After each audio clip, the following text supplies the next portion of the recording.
तो अगर इस तरीके की फ़ोटो कहीं दिखती है तो इसे हमें बोलना है राइनोस्क्लेरोमा। इसके अलावा इसका एक और नाम होता है वुडी नोज़। इस तरीके की फ़ोटो दिख जाए तो ये क्या है, ये राइनोस्पोरिडियोसिस है। अगर इस तरीके की फ़ोटो दिखे तो समझ जाना ये क्या है, राइनोफाइमा है। तो क्लिनिकल पिक्चर हमें याद करनी है किस तरीके का दिखता है और उसकी क्या डायग्नोसिस है वो याद रखना है। टिम्पेनिक मेम्ब्रेन है, इसके कुछ पार्ट होते हैं जैसे कि इस तरीके का ये जो लाइट लाइट सा दिख रहा है इसे कहते हैं हम cone of light. It represent antero inferior quadrant of tympanic membrane. Important line है, ठीक है। If cone of light is at 5 o'clock तो ये हुआ राइट ईयर, और अगर 7 o'clock पे है तो ये हुआ लेफ्ट ईयर।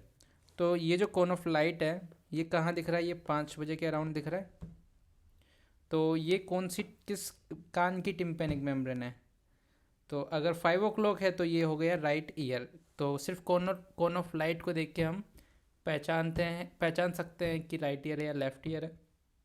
एक निमोनिक है यहाँ पे कि 7 और L ज़्यादा डिफरेंस है नहीं, तो अगर 7 o'clock है तो मतलब वो लेफ्ट ईयर है।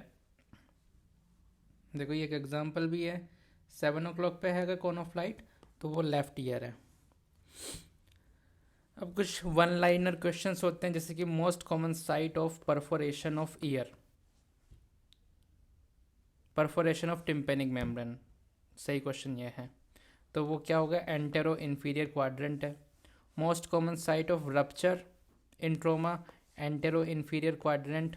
Most common place where myringotomy is done, उसका आंसर है antero inferior quadrant. Most common place where grommets is put, antero inferior quadrant. अगर ऑप्शन में एंटेरो इन्फीरियर क्वाड्रेंट मिलता है तो उसी को टिक करो। ये ग्लू ईयर है, कैसे से ग्लू ईयर बोल दिया ये तो मैं भी नहीं समझ पा रहा हूँ, क्या है इसके अंदर डिफ्रेंशिएटिंग। ये समझ में आ रहा है कि ये जो ढला हुआ है ये है ग्रोमेट इंसर्शन। ये एक इसे कहते हैं हम राइजिंग सन साइन, जो कि देखने को मिलता है ग्लोमस टिम्पेनिकम में। राइजिंग सन साइन देखने को मिलता है ग्लोमस टिम्पेनिकम में। ये देखो ये वेसिकल टाइप में लग रहा है, वेसिकल है ये, और there is a history of painful vesicle, ठीक है। इसका कोज क्या होता है, ऐसे इसे कहते हैं हम बुलस मायरिंगाइटिस, बुलस मायरिंगाइटिस। अब ये देखो ये है ऑटो अकोस्टिक इमिशन टेस्ट। तो एक होता है ऑटो अकोस्टिक इमिशन टेस्ट और एक होता है बैरा। ये दोनों क्या है, बहुत ही कंफ्यूजिंग टेस्ट होते हैं। तो हमें ये याद रखना है कि बैरा के अंदर ये जो इसका फोरहेड है वहाँ पे हमें इस तरीके से लगा हुआ मिलता है। वही हम बात करें ऑटो एकोस्टिक इमिशन तो उसके अंदर ये नहीं होता है। So this is the difference. Auto acoustic emission हमें याद रखना है there is nothing on forehead. तो ऑटो अकोस्टिक इमिशन ये क्या होता है, एक स्क्रीनिंग टेस्ट होता है ये, पहली बात। It is performed on day 1, दूसरी बात। और इसके अंदर क्या करते हैं हम, जो आउटर हेयर सेल्स होती है उनको क्या करते हैं, स्टिमुलेट करते हैं, stimulation of outer hair cells. ये हो गया बैरा। बैरा के अंदर हमें फोरहेड पे देखने को मिलता है इस तरीके से, ठीक है। बैरा टेस्ट फॉर कंफर्मेशन के लिए करते हैं। ऑटो अकोस्टिक इमिशन टेस्ट जो होता है वो स्क्रीनिंग टेस्ट होता है, और अगर इसके अंदर कोई ख़राबी मिलती है तो उसे हम कंफर्म करते हैं बैरा टेस्ट से। तो बैरा टेस्ट के अंदर इस तरीके से ये वेव फॉर्म मिलती है, 1 2 3 4 5 6। तो एक इम्पोर्टेंट बात यह है कि ये जो 5वें नंबर की वेव है वो क्या रिप्रेजेंट करती है। तो 5वें नंबर की वेव जो होती है वो रिप्रेजेंट करती है लेटरल लेमिनिस्कस, ये सबसे इम्पोर्टेंट है। इसके अलावा पहले नंबर की वेव क्या रिप्रेजेंट कर रही है, सेकंड नंबर की, थर्ड नंबर की, फोर्थ नंबर की। तो ये क्या रिप्रेजेंट करती है, ऑडिटरी पाथवे को रिप्रेजेंट करती है। ऑडिटरी पाथवे ये होता है ई कोलाई मा, ठीक है। ये मैन्यूवर बीपीपीवी होता है, ये मैन्यूवर एप्ली मैन्यूवर होता है। बीपीपीवी में जो मैन्यूवर होता है उसे क्या कहते हैं हम, डिक्स हॉलपाइक मैन्यूवर कहते हैं। ये देखो ये सीधा सीधा नहीं लग रहा, तो IL ये भी सीधे सीधे लेटर्स है। The mirror is straight, so letters are straight. IL indirect laryngoscope. ये टेढ़ा टेढ़ा है तो टेढ़ा टेढ़ा से ऐसे याद रखो। ये क्या है? Posterior rhinoscopy mirror.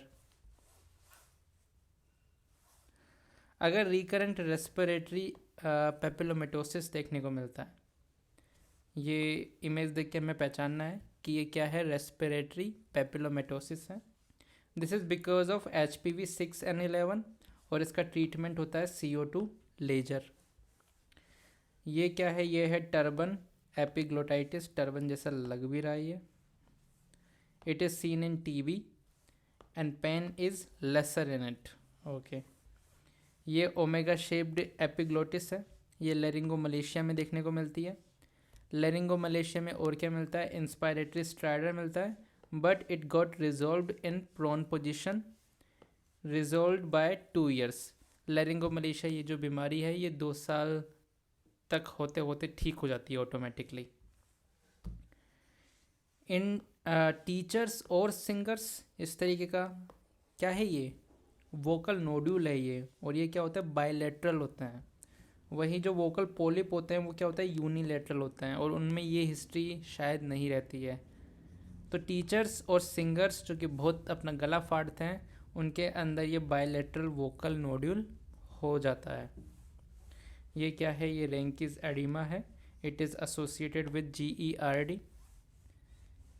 A patient with impacted wax develops a severe cough while performing the following procedure on him. This is due to stimulation of which of the following nerve? So पहली बात तो ये है कि this is a procedure called syringing कहते हैं इसको। क्यों कर रहे हैं? इसके कानों में बहुत ज़्यादा वैक्स भर गया है, इम्पैक्टेड वैक्स कह रहे हैं, उसको निकालने में इस प्रोसीजर को कर रहे हैं। तो क्या होता है? कफ रिफ्लेक्स का स्टिमुलेशन होता है। Cough reflex due to stimulation of the auricular branch of vagus nerve can occur during the procedure। तो इसका आंसर क्या होगा? auricular branch of vagus nerve, auricular branch of vagus nerve। इस तरीके से 2 चार्ट मिल सकते हैं। एक होता है ओटोस्क्लेरोसिस और एक होता है नोज इंड्यूस्ड हियरिंग लॉस। तो ओटोस्क्लेरोसिस में हमें कैरेक्टरिस्टिक कोर हार्ट नॉच देखने को मिलती है। ये जो कोर हार्ट नॉच होती है ये हमें कहाँ देखने को मिलती है? 2000 हर्ट्ज पे देखने को मिलती है। This is important. Noise induced hearing loss की बात करें तो इसके अंदर हमें बॉयलर्स नॉच देखने को मिलती है। ये इसे हम अकोस्टिक डिप भी कहते हैं, और ये कैरेक्टरिस्टिकली कहाँ देखने को मिलती है? हमें 4000 हर्ट्ज पे। तो ये 2000 हर्ट्ज पे मिलती है और ये 4000 हर्ट्ज पे मिलती है। So this is all about the ENT।